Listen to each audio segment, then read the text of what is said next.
Hey everybody, welcome to That's Good Broncos. I am Brandon Perna, and yes, the Broncos lost to the Chiefs 29-13 on Sunday, but I think the Broncos quarterback coach, Greg Knapp, might just be the nicest guy in all of football. He did his best to cheer up Peyton Manning during the game. Hey, Peyton, you want to see a picture of my wife's tits? Nope. Okay, never mind.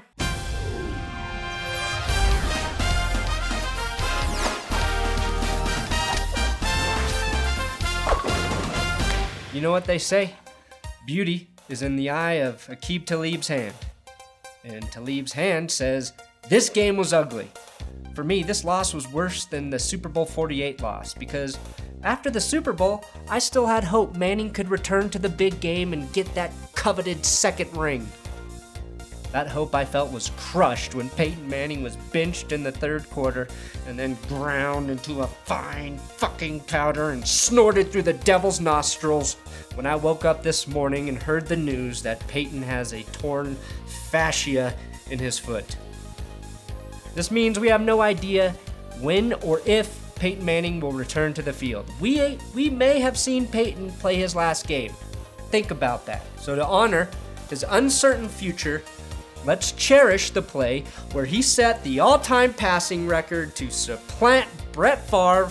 Manning finished the day having 71,871 career passing yards. Yep, cheer away. I wish just one of you knew how bad my foot hurts. I mean, it really fucking hurts. Yes, I'm still sick. Worse than before. And do I bring that up for sympathy? You bet your sweet ass I do. I'm not ashamed of the fact that I desperately need your attention. And like all the great ones, mostly like Michael Jordan, I will perform despite the fact that I probably should be bedridden, in a hospital, hooked up to an IV with a nurse checking on my prostate every hour. 2, not one finger, nurse, I'm a man. For the second week in a row, the Denver Broncos offense looked absolutely miserable in the first half. We know Peyton Manning's injury was severe, but that doesn't take away from the cold, hard truth. And that's that our offensive line is still a mess. And the Broncos can't run the ball effectively. This is basically how the game went. Manning drops back and throws a pick.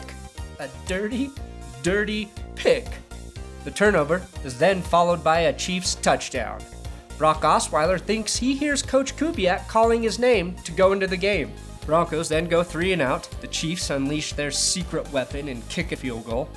Their offensive lineman, Ja Reed, was called for unnecessary roughness when he pancaked Von Miller. I guess Ja Reed doesn't understand the Ja rules. Sorry, but I really wanted to say that.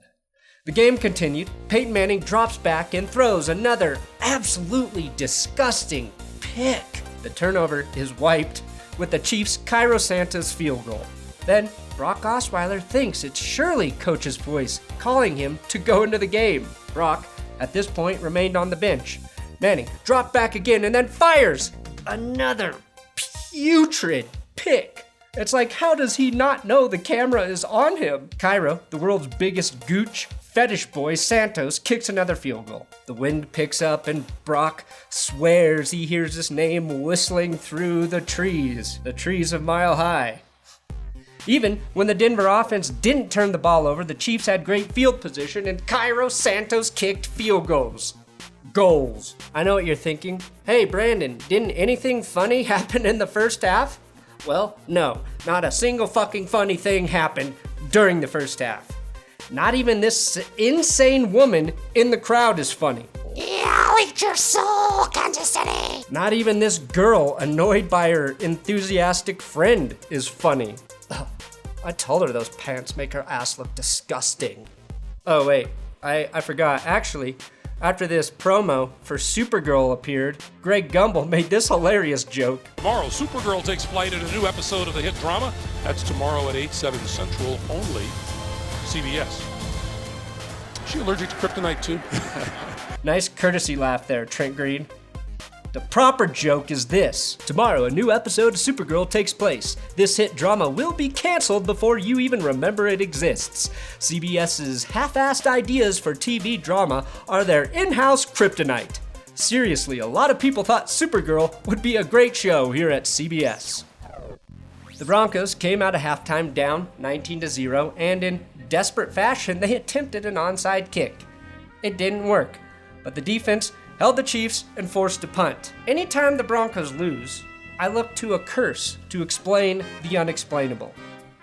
Is it a coincidence that the Chiefs didn't play Niall Davis, who was a healthy scratch, and instead used a man with the last name Ware to back up Sharkandrick West, and that DeMarcus Ware was out of the game with an injury? No, that's fucking witchcraft if I've ever seen it. Even Travis Kelce, pantomime jerk-off king, had the devil inside of him. Even without Aqib Talib and DeMarcus Ware, 5 interceptions from the offense, and terrible starting field position, the Denver defense actually played pretty good. Had the Broncos defense given up, they could have easily let the Chiefs score 4 to 5 touchdowns instead of holding them to 5 field goals and 2 touchdowns. Von Miller played really well.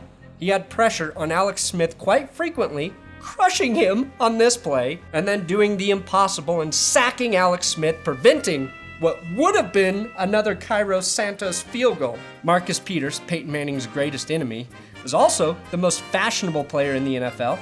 He left the game for a significant amount of time so he could have his socks lint rolled by a trainer. Ooh, get all of the fuzzies off, please. I just can't bear to look at them. You think Manning cares about how he looks?